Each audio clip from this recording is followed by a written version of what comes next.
Determination. अध्यक्ष जी, ये बहुत ही संवेदनशील विधेयक है। मेरे 2 बिंदु और हैं, मुझे कृपया। ओके। चौथा, on the fourth ground is it opens. Please माननीय सदस्य, आप नियम 72 के तहत विरोध कर रहे हैं। अध्यक्ष जी बिल्कुल। जब कभी बिल आपका सदन में आए, जब आप डिटेल में चर्चा करना। अध्यक्ष जी, अभी नियम 72 के विरोध के बाद सारांश बोलने की परमिशन दिए। जो रूल 72 है वो 2 चीज कहता है, एक लेजिस्लेटिव कॉम्पिटेंस, एक general opposition of the bill, जिसकी स्वीकृति आप दे सकते हैं। और क्योंकि ये इतना संवेदनशील विधेयक है, मैं आपसे ये विनती करता हूं इसके ऊपर पूरी चर्चा कराई जाए। मेरे सिर्फ 2 बिंदु और हैं। This bill, mister speaker sir, एक मिनट। हाँ, आपने कानूनन बात की, तो कानून ये भी है कि 72 उसके बाद भी अलाउ करता हूं, लेकिन संक्षिप्त में। बिल्कुल संक्षिप्त में अध्यक्ष जी, आपको डिटेल में चर्चा। मेरे सिर्फ 2 बिंदु और हैं।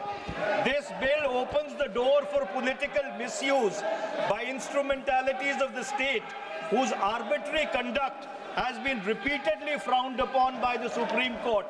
And finally, it throws all existing constitutional safeguards to the winds. Collective responsibility, judicial review, no confidence motion, and disqualification and conviction. And this makes this amendment excessive, unnecessary, and unconstitutional. इसलिए मैं इन तीनों विधेयकों का पुरजोर विरोध करता हूं और गृह मंत्री से मैं ये आग्रह करना चाहता हूं कि ये तीनों विधेयकों को वापस लिया जाए। Shri N.K. Premachandran.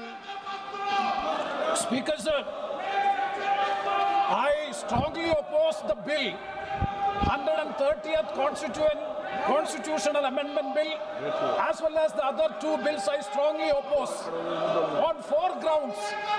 So the first ground is the bills are to be introduced according to the rules and procedure of the House. The bill is not circulated among the members. Yesterday after 1 o'clock we have received the copy of the bill, and I would like to know from the Honorable Minister, what is the undue haste and urgency in bringing such a constitutional amendment bill? What is the emergent need of having such a bill? That means the introduction of the bill itself is lacking bona fides. The bill is lacking bona fides. That is why I would like to say that this is with a mala fide intention to destabilize the opposition ruled states in various parts of the country. Number one. एक minute. माननीय अध्यक्ष जी, प्रेमचंद्रन जी कह रहे हैं कि जल्दबाजी में लाया गया। इसका सवाल इसलिए नहीं उठता कि मैं इस बिल को संयुक्त समिति को सौंपने की दरखास्त करने वाला हूं। इस पर संयुक्त समिति जो राज्यसभा और लोकसभा पक्ष और विपक्ष सभी सांसदों की बनेगी, जो इस पर विचार करेगी और आपके सामने लेकर आएगी।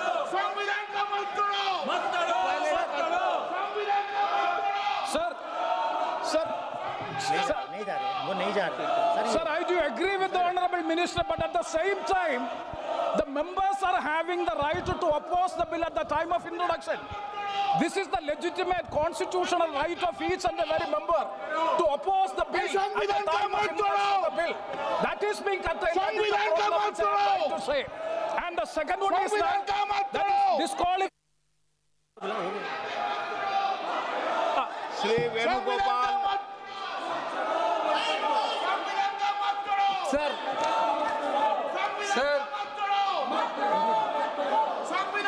Sir, I rise to oppose the introduction of the Constitution Amendment Bill 25, the Government of Union Territory.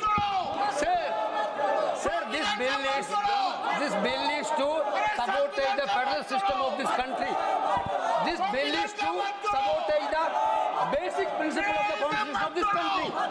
Sir, BJP people are telling this bill is to bring morality in politics. Can I ask a question to the Honorable Home Minister? When he was the Home Minister of Gujarat, he had been arrested, sir.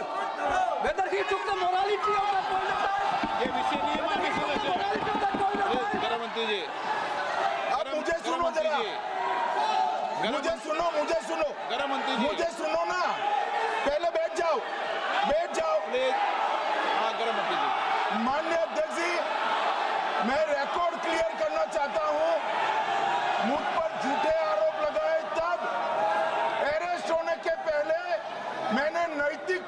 मूल्यों का हवाला देकर इस्तीफा भी दिया, और जब तक मैं कोर्ट से निर्देश नहीं हुआ कोई संविधान पद मैंने स्वीकार नहीं किया।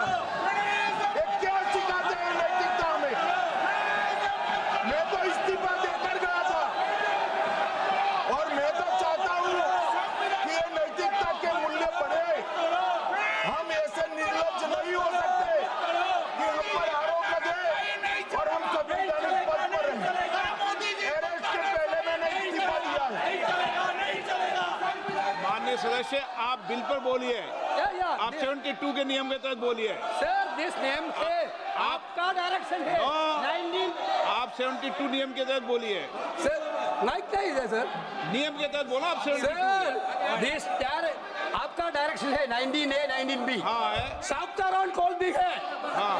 Very clearly telling at least 1 week notice is needed for introducing a bill. Sir, I am telling that this bill is to target the opposition ruling government.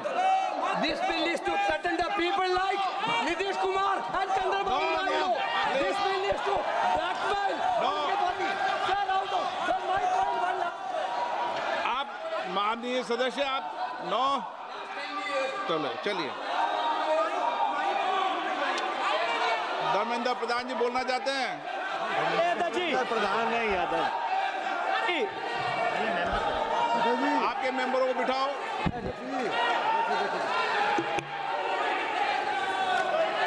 धन्यवाद अध्यक्ष जी। मैं ये जो तीनों के तीनों विधेयक आए हैं, संविधान का 130वां संशोधन विधेयक 2025, 1 मिनट, संघ राज्य विधेयक, देश देख रहा है आपको, संघ राज्य शासन विधेयक नैतिकता के बिल का 2025, विरोध कर रहे हो। जम्मू ये देख कश्मीर रहा है। पुनर्गठन विधेयक 2025, इन तीनों का माननीय अध्यक्ष जी अपनी पार्टी, अपने नेता आदरणीय अखिलेश जी की ओर से पुरजोर विरोध करता हूं। और विरोध इसलिए करता हूं माननीय गृह मंत्री जी, बहुत नैतिकता की बातें कर रहे हैं आपने भाषण दिए थे चक्की पी सिंह महाराष्ट्र में, जिनको लेके डिप्टी सीएम बना के घूम रहे हैं आप। इसलिए अध्यक्ष जी मैं इस मौके पर कहता हूं ये बिल संविधान विरोधी, मूल अधिकार विरोधी, न्याय विरोधी। माननीय अध्यक्ष जी, मैं प्रस्ताव करता हूं कि भारत के संविधान का संशोधन करने वाले विधेयक, संघ राज्य क्षेत्र शासन अधिनियम 1963 का संशोधन करने वाले विधेयक और 2019 का